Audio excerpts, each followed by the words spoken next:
The maxim, know thyself, has been around since ancient Greeks.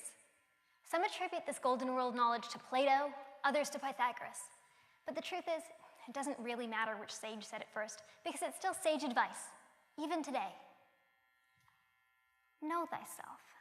It's pithy, almost to the point of being meaningless, but it rings familiar and true, doesn't it? Know thyself. I understand this timeless dictum as a statement about the problems, or more exactly the confusions, of consciousness. I've always been fascinated with knowing the self. This fascination led me to submerge myself in art, study neuroscience, and later to become a psychotherapist. Today, I combine all my passions as the CEO of InteraXon, a thought-controlled computing company. My goal, quite simply, is to help people become more in tune with themselves. I take it from this little dictum, know thyself. If you think about it, this imperative is kind of the defining characteristic of our species, isn't it? I mean, it's self-awareness that separates Homo sapiens from earlier instances of our mankind. Today, we're often too busy tending to our iPhones and iPods to really stop and get to know ourselves. Under the deluge of minute-to-minute text conversations, emails, relentless strange of media channels and passwords and apps and reminders and tweets and tags, we lose sight of what all this fuss is supposed to be about in the first place, ourselves.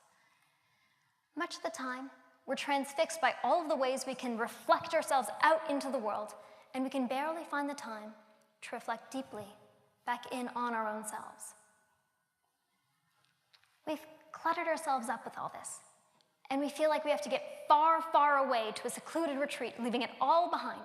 So we go far away to the top of a mountain, assuming that perching ourselves on a piece is bound to give us the respite we need to sort at the clutter, the chaotic everyday, and find ourselves again.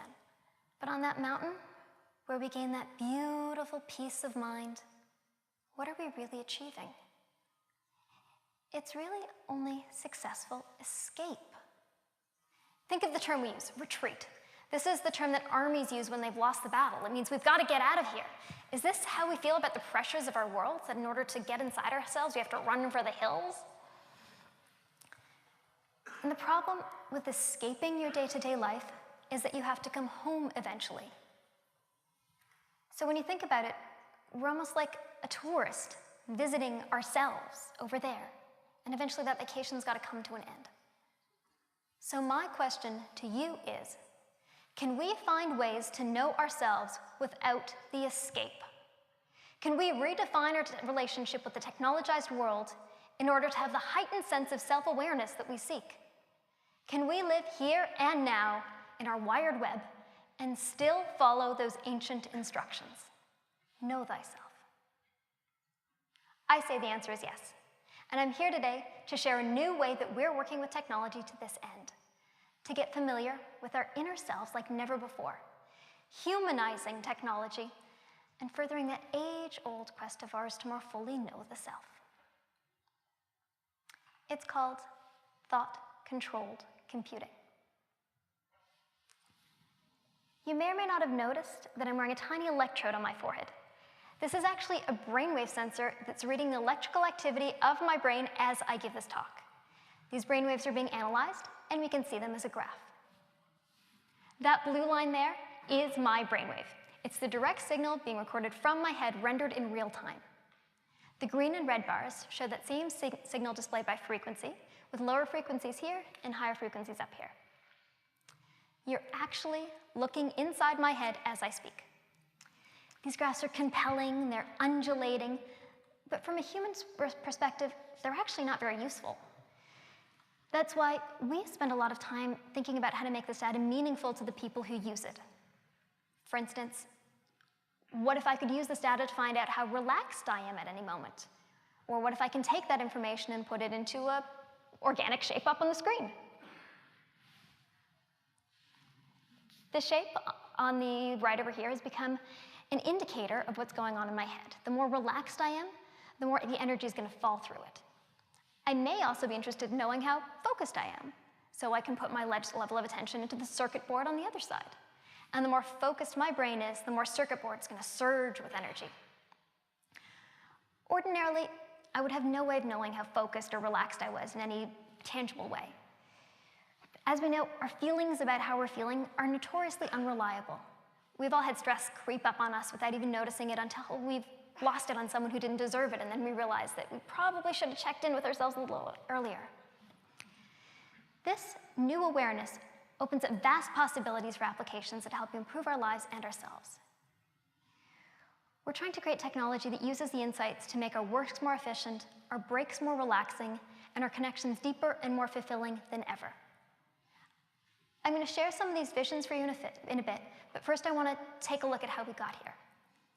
By the way, feel free to check in on my head at any time.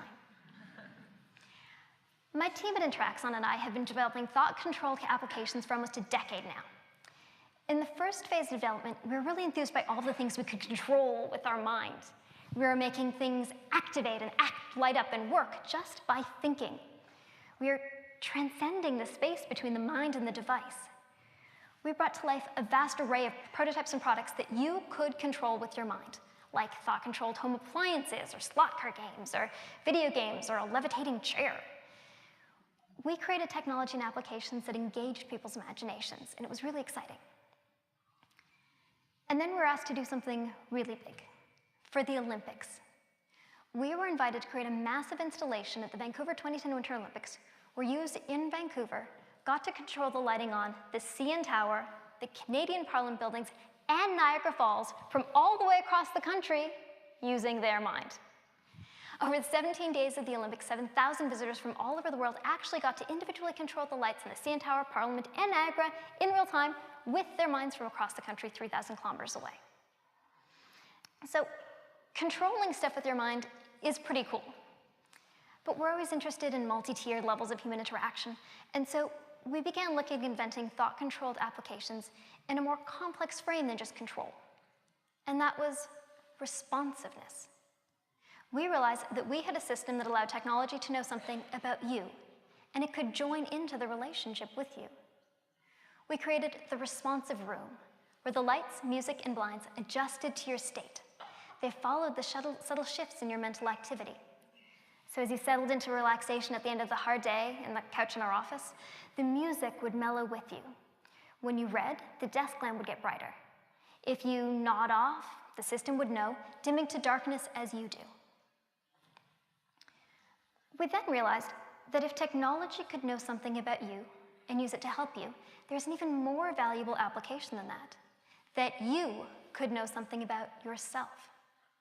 We could know sides of ourselves that were all but invisible and come to see things that were previously hidden. Let me show you an example of what I'm talking about here. I do have a video of an application that I created for the iPad.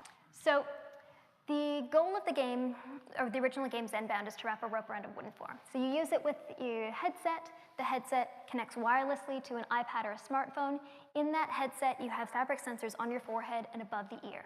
In the original Zen Band game, you play it by scrolling your fingers over the pad.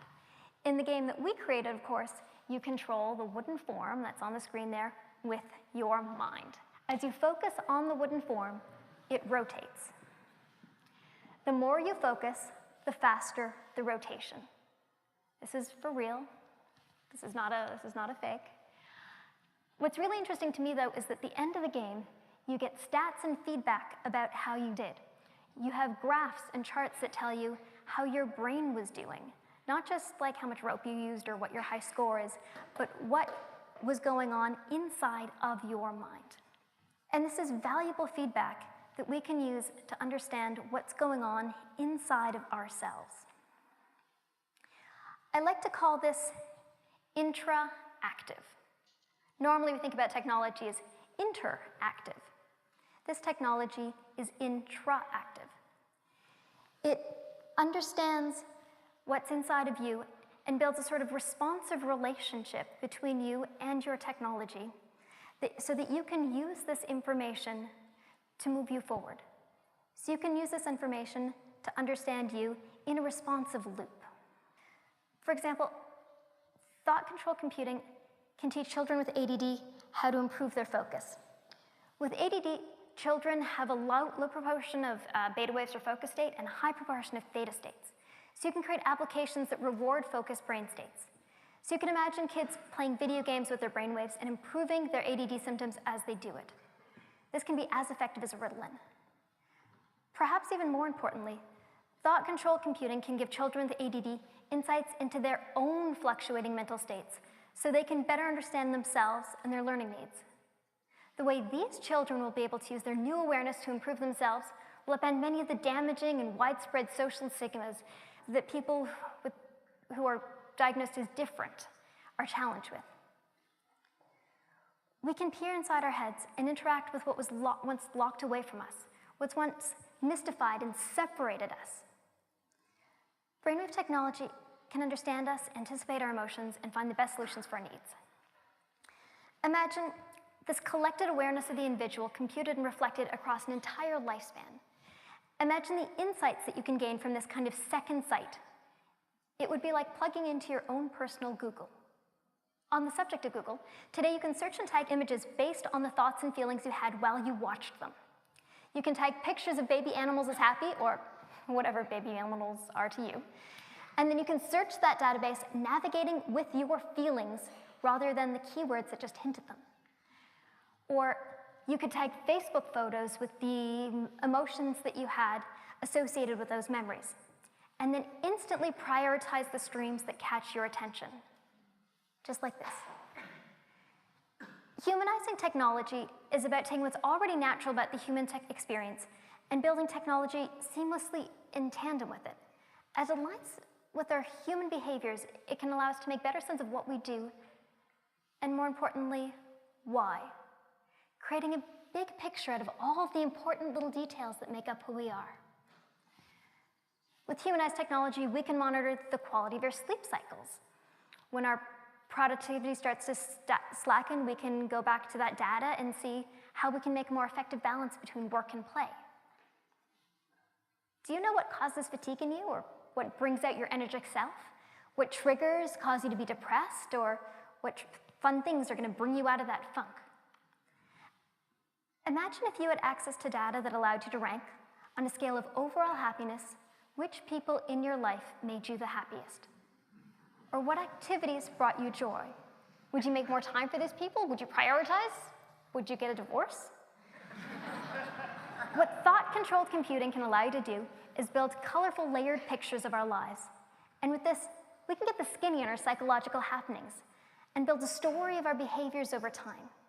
We can begin to see the underlying narratives that propel us forward and tell us about what's going on. And from this, we can learn how to change the plot, the outcome, and the character of our personal stories. 2 millennia ago, those Greeks had some powerful insights. They knew that a fundamental piece falls into place when you start to live out their little phrase, when you come into contact with yourself.